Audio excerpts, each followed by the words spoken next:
Supreme court से आज एक अहम खबर आई है। इसके मुताबिक एससी और एसटी आरक्षण के भीतर अब कोटा मान्य होगा, यानी कोटे के अंदर कोटा मान्य होगा। यह फैसला सुप्रीम कोर्ट ने आज दिया है। यानी कि एससी एसटी आरक्षण में अब सब कैटेगरी उपवर्ग बन सकते हैं। अनुसूचित जातियां एक समरूप समूह नहीं है, यह सुप्रीम कोर्ट ने कहा है। सरकार इनमें भी सब कैटेगरी बना सकती है ताकि अधिक भेदभाव झेलने वालों को महत्व दिया जा सके, उनके लिए विशेष प्रावधान किए जा सकें जिनके साथ ज़्यादा भेदभाव हुआ है। सुप्रीम कोर्ट ने 2004 के अपने एक पुराने फैसले को इसके साथ ही पलट दिया है। आंध्र प्रदेश के मामले में 5 जजों की बेंच का वो फैसला था और अब 7 जजों की बेंच ने 6-1 के बहुमत से फैसला दिया है, जिसमें एससी एसटी के लिए कोटे के अंदर कोटे की व्यवस्था हो सकेगी। इस सब पर हमारे सहयोगी आशीष भार्गव ने सुप्रीम कोर्ट के में वरिष्ठ वकील श्रवण कुमार से बात की। आरक्षण को लेकर सुप्रीम कोर्ट में 7 जजों के संविधान पीठ का एक ऐतिहासिक फैसला आया है और 7 जजों के संविधान पीठ ने 6-1 के बहुमत से ये व्यवस्था दे दी है कि एससी और एसटी समुदाय यानी अनुसूचित जाति और अनुसूचित जनजाति समुदाय के भीतर भी उपवर्गीकरण राज्य सरकारें कर सकती है। यानी कोटे के भीतर भी एक और कोटा जो दबे कुचले वर्ग के हैं और ज़्यादा पिछड़े हैं इन दोनों कैटेगरीज में, उनको आरक्षण जो है 15% तक आरक्षण देने की वो दे सकती हैं। हमारे साथ तेलंगाना सरकार के वकील हैं श्रवण कुमार। सर, इस फैसले को आम लोगों के लिए एक बार आप समझाएं, कितना ऐतिहासिक और कितना बड़ा फैसला है ये? नहीं, ये बहुत साल से ये मुद्दा सुप्रीम कोर्ट में पेंडिंग है। पहले चेन्नप्पा जजमेंट, वो जो आंध्र प्रदेश चेन्नई जजमेंट आंध्र प्रदेश का लेजिस्लेशन के ऊपर ही आया था, उसको आज सुप्रीम कोर्ट ने रिवर्स कर दिया। उस जजमेंट में स्टेट को पावर नहीं है और सेंट्रल गवर्नमेंट को पावर है, पार्लियामेंट को पावर है। जो भी करना है reservation, particularly SC ST reservation के हिसाब में,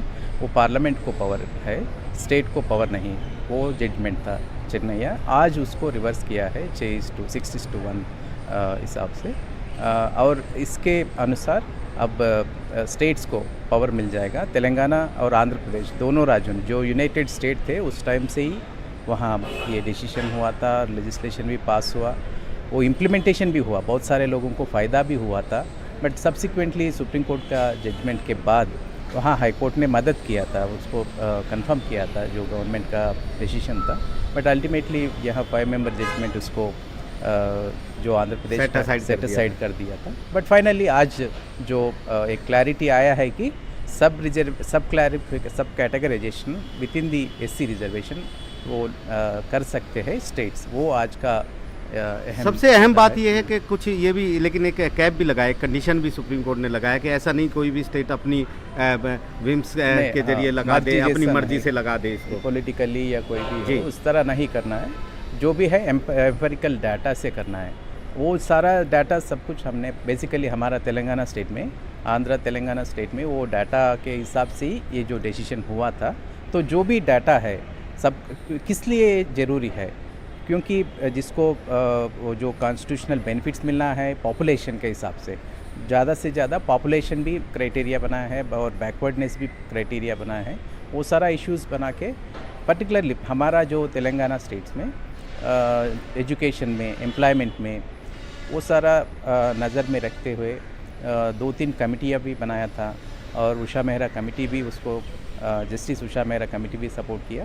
तो एम्पेरिकल डाटा के अनुसार ये जो सब क्लासिफिकेशन करना पड़ेगा, यूनिलैटरली नहीं करना है। एक और बड़ी बात है, यहाँ पर जस्टिस गवई ने भी एक बड़ा मुद्दा उठाया है। उन्होंने कहा कि क्रीमी लेयर की भी पहचान सरकार को कोई पॉलिसी बनाकर करनी चाहिए। एक शहर में जो एक आरक्षण का लाभ ले चुका है, उस बच्चे को आप गांव में एक मेला ढोने वाले के बच्चे से उसकी तुलना नहीं कर सकते। ये कितना बड़ा है और जस्टिस विक्रमनाथ ने उसको सपोर्ट भी किया है। आज 2 मुद्दे सुप्रीम कोर्ट के तरफ से और ये जो कॉन्स्टिट्यूशनल बेंच के तरफ से आया है। एक है क्रीमी लेयर लाना है, मगर उसको आप ओबीसी क्रीमी लेयर के अनुसार नहीं करना है, मगर एससी में भी क्रीमी लेयर लाने का ज़रूरी है। वो एक मुद्दा आज जस्टिस गवाई साहब का जजमेंट में हुआ है। दूसरा एक है फर्स्ट जनरेशन, एक जनरेशन आप रिजर्वेशन यूज़ किया तो दूसरा जनरेशन को नहीं करना है और बाकी जो नए लोग हैं जो जिसको नहीं हुआ है उसको करना है। एक ऐसा ओपिनियन मिला है मगर इसके लिए स्टेट को सरकार और लेकिन आज का जो फैसला है वो आप एक आम आदमी को अगर हम समझाएं तो कितना बड़ा फैसला है उन लोगों के लिए जो आरक्षण के हकदार तो हैं लेकिन उनको आरक्षण मिलता नहीं है। यस, ये तो एक हिस्टोरिकल डिसीजन है। इससे स्टेट्स को सुविधा होता है कि जिसको ज़रूरी है, ओबीसी में तो है ये क्लासिफिकेशन, अब एससी में भी क्लासिफिकेशन होने का है। इससे बाकी लोगों को कोई दिक्कत नहीं है। एक अनुमान है पब्लिक के जो कि इससे कोई उनका आरक्षण उनको कुछ जा रही, वो कुछ नहीं है। ओबीसी को कोई दिक्कत नहीं है, और एससी में भी जो वो पॉपुलेशन है उसका पॉपुलेशन के हिसाब, वो बैकवर्डनेस के हिसाब से होता है, और जनरल पब्लिक को कोई नुकसान नहीं। तो एक ऐतिहासिक फैसला ये डेफिनेटली तो साफ तौर पर एक ऐतिहासिक फैसला है और इसका असर भी दूर तक जाएगा। नई दिल्ली से आशीष भार्गव, एनडीटीवी इंडिया।